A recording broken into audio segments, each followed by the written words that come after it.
So mula dito sa kinakatayuan ko, yung San Juanico Bridge is ayan o. I-zoom in natin. Nasa mga 1 kilometers.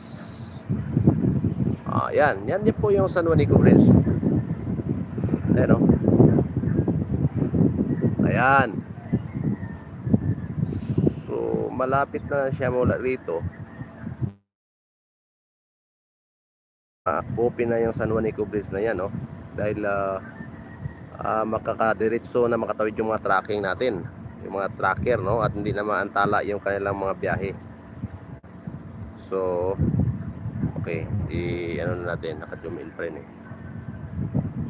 Ayan o, malapit lang o, San Juanico Bridge na yan.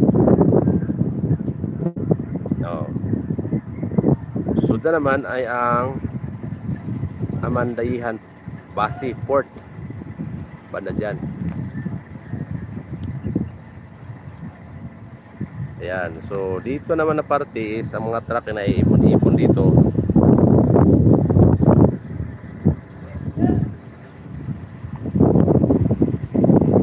Maraming truck oh.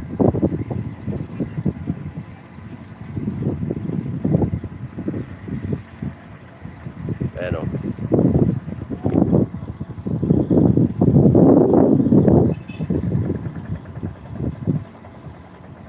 So hindi na po siya mabalik. Subukan natin eh, ganun. Ayan, okay.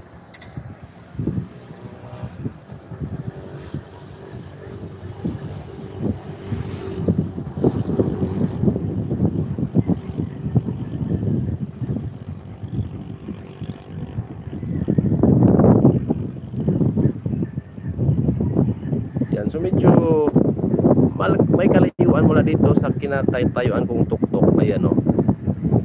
Pero makikita natin, tanaw natin dito yung San Juanico Bridge. At doon naman yung sentro ng Tacloban, yung downtown. Nandyan po yung Amandayihan Basi Port.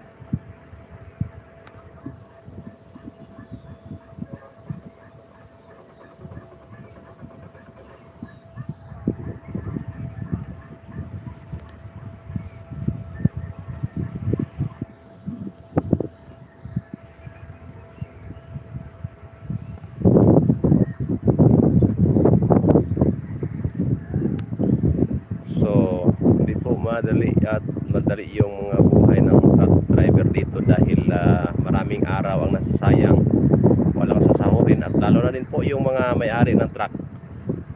Siyempre kailangan makakabalik agad sana sa Manila itong mga truck na ito dahil yung iba dito may schedule nga biyahe, no?